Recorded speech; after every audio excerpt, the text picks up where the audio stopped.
मुख्यमंत्री भजनलाल शर्मा शनिवार को झुंझुनू के दौरे पर रहेंगे। झुंझुनू के सुल्ताना कस्बे में चुनावी सभा को संबोधित करेंगे। मुख्यमंत्री भजनलाल शर्मा का सुबह 11 बजे पहुंचने का कार्यक्रम भी है। प्रभारी मंत्री अविनाश गहलोत ने सभा स्थल का जायजा लिया है। बीजेपी कार्यकर्ताओं को व्यवस्थाओं के लिए निर्देश दे दिए गए हैं। तो बड़ी जानकारी हम दे रहे हैं। मुख्यमंत्री भजनलाल शर्मा शनिवार को झुंझुनू के दौरे पर रहेंगे। उपचुनाव को लेकर ये दौरा महत्वपूर्ण है। जनसभा को संबोधित करेंगे। सुल्ताना कस्बे में चुनावी सभा को संबोधित करेंगे सीएम।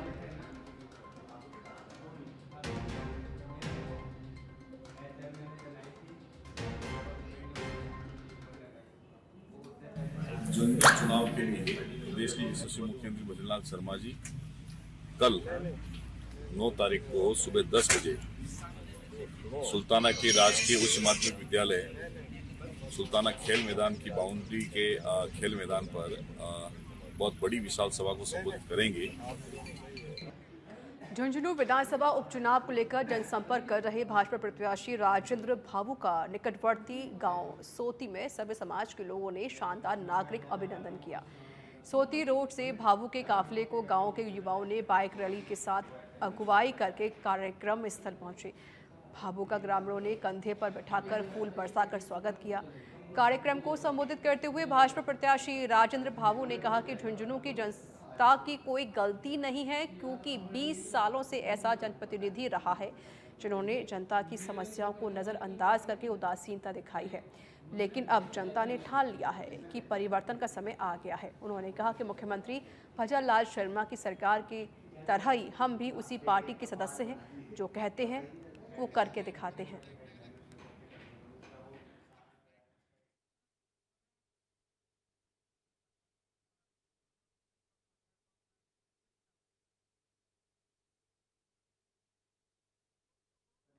और जयपुर के विद्याधर नगर स्टेडियम में राम कथा का आयोजन किया जा रहा है। बता दें कि राम कथा को लेकर लोगों में काफ़ी उत्साह भी देखने को मिल रहा है। बता दें कि यह कथा 15 नवंबर तक चलेगी। श्री राम कथा में जगतगुरु राम भद्राचार्य महाराज राम कथा का वाचन कर रहे हैं। तो वहीं कथा के दूसरे दिन राज्यपाल हरिभाऊ बागड़े ने भी शिरकत की और राम भद्राचार्य महाराज का आशीर्वाद लेकर श्री राम कथा का रसपान किया।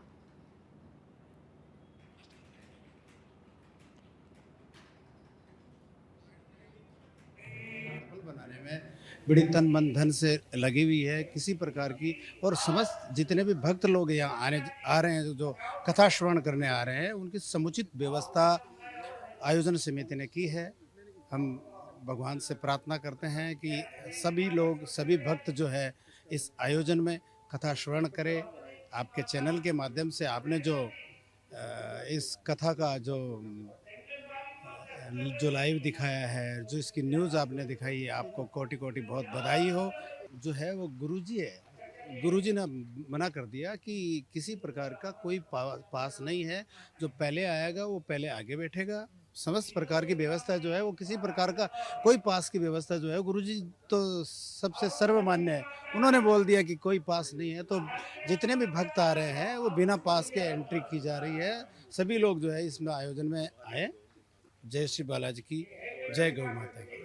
जयपुर के विद्याधर नगर स्टेडियम में इस वक्त मैं मौजूद हूं, जहां पर जो है राम भद्राचार्य जी की कथा जो है, श्री राम कथा जो है उसका आयोजन हो रहा है। यहाँ पर अगर भक्तों को मैं दिखाना चाहूँ तो देखिए हज़ारों की संख्या में यहाँ पर भक्त जो है वो यहाँ पर राम कथा जो है उसका जो है आनंद लेते हुए नजर आ रहा है। वहीं अगर मैं बात करूँ तो यहाँ पर जगह जगह LED जो है वो लगाई गई है भक्तों के लिए, जिसकी वजह से किसी को भी कोई प्रॉब्लम का जो है वो सामना नहीं करना पड़े। आसानी से भक्त जो है जगह जगह पांडाल में बैठकर जो है राम जो कथा है उसको सुन सकते हैं। वहीं अगर मैं बात करूं तो कल से जो यानी कि आगामी दिनों में जिस तरीके से पूरी व्यवस्था जो है वो बदली गई है कि कोई भी जो है VIP और VVIP लाइन में जो है कोई भी वो बैठ सकता है। और यहाँ पर पूरी तरीके से जो टिकट पास थे या फिर एंट्री के पास थे उनको जो है पूरी तरीके से ख़त्म कर दिया। देखिए अम्मा जी उनसे बात करते हैं।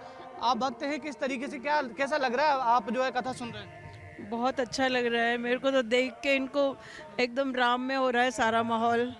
बहुत अच्छा लग रहा है। मतलब हमारा सौभाग्य है कि हम विद्याधर नगर में ही रहते हैं और ये कथा सुनने का राम भद्राचार्य जी से हमें मौका मिल रहा है दर्शन करने का और कथा सुनने का।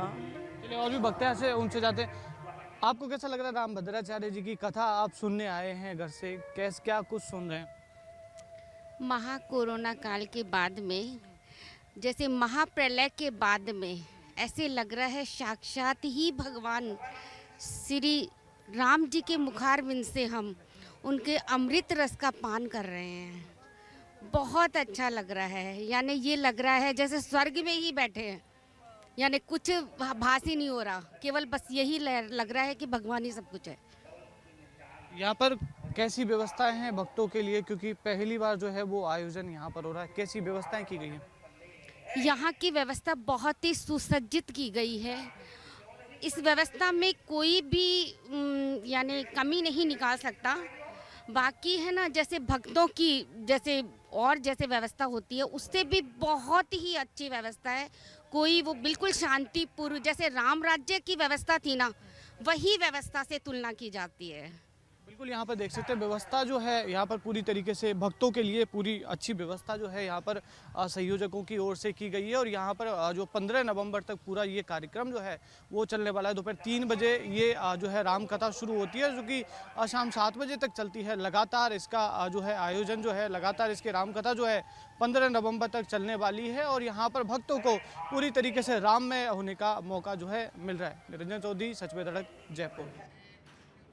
करणी सेना महिला विंग की राष्ट्रीय अध्यक्ष कीर्ति राठौर की कार पर हुए हमले के 10 दिन बाद भी हमलावर पुलिस की पकड़ से काफी दूर हैं। इस पूरे मामले को लेकर अब राष्ट्रीय अध्यक्ष कीर्ति राठौर ने प्रदेश की कानून व्यवस्था पर सवाल खड़े किए हैं। उन्होंने आरोप लगाते हुए कहा कि पहले तो पुलिस घटनास्थल विधायकपुरी और अशोकनगर थाने के बॉर्डर पर होने के कारण शिकायत दर्ज करने में लापरवाही करती रही। पुलिस द्वारा केवल परिवार को लेकर मामले में पल्ला झाड़ने का प्रयास किया जा रहा है। घटना के 10 दिन बाद भी पुलिस की ओर से किसी भी हमलावर को नहीं पकड़ा गया है। मैं बस यही कहना चाहूँगी, जैसा कि आपका नाम है सच बेधड़क, बिल्कुल मैं इस चैनल के माध्यम से ये कहना चाहूँगी कि आज लॉ एंड ऑर्डर बिल्कुल ज़ीरो है। हमला हुए आज मेरे पे हमला हुए करीब 10 से 12 दिन हो गए और उसकी कोई सुनवाई नहीं है। मैं ये कहना चाहूँगी सरकार से भी, प्रशासन से भी, कि जब हमला मुझ पे हुआ तो मेरी एफआईआर अभी तक क्यों नहीं ली जा रही है। गाड़ी पे हमला हुआ, वो कहते हैं गाड़ी आपकी पड़ती है अशोकनगर थाने में। अशोकनगर आपकी जो सरदार पटेल रोड है ये अशोकनगर थाने पे पड़ती है, आपका घर पड़ता है विधायकपुरी थाने पे। इसी पे पहले तो डिबेट होती रही, वो ये कहते रहे कि अशोकनगर लेगा आपकी एफआईआर, अशोकनगर वाले बोलते हैं विधायकपुरी लेगा आपकी एफआईआर। पहले तो इसी पे डिबेट होती रही। फाइनली जब गाड़ी, क्योंकि मेरी दोस्त की थी जिसमें मैं सवार होकर के आई थी, और घर के बाहर हमने पार्क करी और पार्क करके सीधा 2 मिनट, आई थिंक 2 या 5 मिनट के अंदर ही हम अंदर गए और पीछे से हमला हुआ। जयपुर ग्रेटर नगर निगम से खबर है, जहां सुप्रसिद्ध कलाकार और अभिनेता मुकेश खन्ना पहुंचे हैं ग्रेटर नगर निगम। महापौर सौम्या ने मुकेश खन्ना से मुलाकात की। महापौर सौम्या ने मुकेश खन्ना का स्वागत किया। चेयरमैन दुर्गेश नंदनी, चेयरमैन रामस्वरूप मीणा, पार्षद इंद्र प्रकाश भाभाई, पार्षद रमेश गुप्ता ने स्वागत किया है।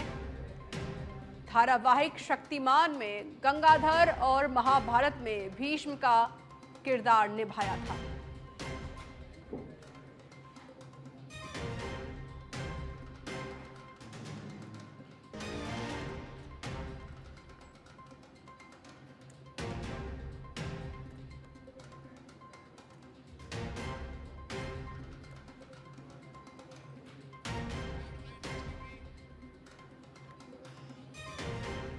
रामगढ़ विधानसभा में 13 नवंबर को उपचुनाव होने हैं। अब इसी को लेकर रामगढ़ कस्बे के गुलाब वाटिका में बीजेपी की तरफ से एससी समाज का सम्मेलन आयोजित किया गया, जिसमें कानून मंत्री अर्जुन राम मेघवाल और शिक्षा मंत्री मदन दिलावर, वन मंत्री संजय शर्मा समेत कई जनप्रतिनिधि मौजूद रहे।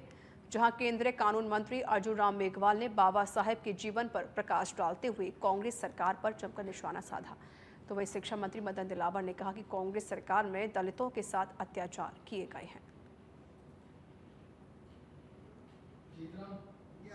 एक भी कांग्रेसी बचाने नहीं आया, एक भी कांग्रेसी इस बात की निंदा नहीं की, एक ने भी नहीं की उस संपत्तियों की बची। रोशनी कानून ला करके उस सारे के सारी संपत्तियों पर गुंडों का, आतंकवादियों का कब्जा कर रहे हैं। ये आतंकवादियों का समर्थक है। मैं इसलिए कह रहा हूँ तुझे जब बाटला हाउस में आतंकवादी मारे जा रहे थे तो कांग्रेस की अध्यक्षा सोनिया गांधी बहुत रात भर आंसू बहा रही थी। ये मैं नहीं कह रहा हूं, कि राहुल गांधी ने कहा मेरी माँ रात भर रोती रही जो हमारे लोग मारे जा रहे थे, यानी इनके लोग हैं आतंकवादी। ये अशोक गहलोत जी ने जोधपुर में एक स्टेटमेंट दिया, सही वाली फिल्म की कार्यवाही। मैं भी जोधपुर उसके बाद मैंने सभी भी कहा था, मैं आपको आज भी कह रहा हूँ कि हमारा संकल्प है कांग्रेस की घोषणा पत्र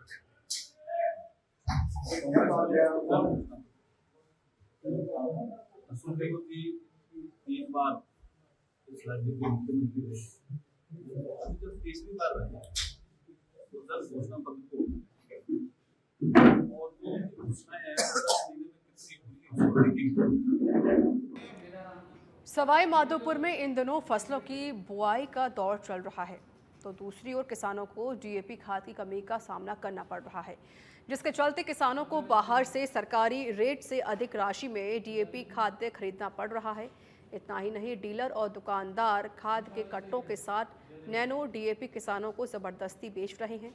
किसानों को 1350 रुपये के खाद्य के कट्टे के साथ 250 रुपये नैनो डीएपी के नाम पर जेब काटी जा रही है, जिसे लेकर किसानों ने अधिकारियों से शिकायत की, लेकिन अभी तक दुकानदारों और डीलरों के खिलाफ कोई कार्रवाई नहीं हुई। तो बाजार है करमुदा में, ये हर बोरी पे एक बोतल दे रहे हैं साथ में। जब नियम क्या है? नियम ये है कि एक भी बोतल 4 बोरी पे एक बोतल दे सकते हैं। 1575 रुपये का कट्टा दे रहे हैं, कट्टे की रेट 1350 रुपये है। रेट से अधिक भी ले रहे हैं या फिर बोतल के नाम पे? बोतल के नाम पे झूठ तोड़ चल रहा है। जबलपुर शहर के कोतवाली थाना क्षेत्र के अलग अलग क्षेत्र में शराब पीकर और पावर बाइक से स्टंट करने पर 8 बदमाशों को गिरफ्तार किया गया। थानाधिकारी भगवान लाल ने बताया कि शहर के world century park, ring road, पुराना बस स्टैंड, बलवाड़ा मार्ग पर शराब पीकर उत्पात मचाने और पावर बाइक से स्टंट करने पर 8 बदमाशों को गिरफ्तार कर न्यायालय में पेश किया गया। और धौलपुर की आंगई थाना पुलिस ने दहेज को लेकर प्रताड़ित कर रहे घर से बाहर निकालने के मामले में पुलिस ने 2 भाइयों को गिरफ्तार किया है। 2 सगी बहनों से शादी करने के बाद दोनों भाइयों ने अपनी अपनी पत्नियों को दहेज को लेकर प्रताड़ित कर घर से बाहर निकाल दिया था, जिस मामले में अब 4 महीने बाद आरोपी दोनों भाइयों को गिरफ्तार किया गया।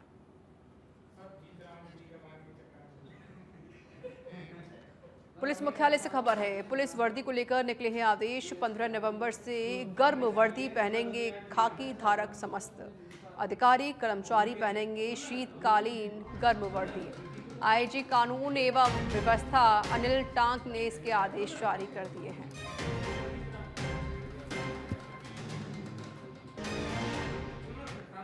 जयपुर विकास प्राधिकरण ने अवैध निर्माणों पर कार्रवाई की है। जेडीए ने जोन 10 में इकोलॉजिकल जोन दादू नगर में आवासीय उपखंड में बिना अनुमति और स्वीकृति के व्यावसायिक 2 अवैध दुकानों को ध्वस्त किया है।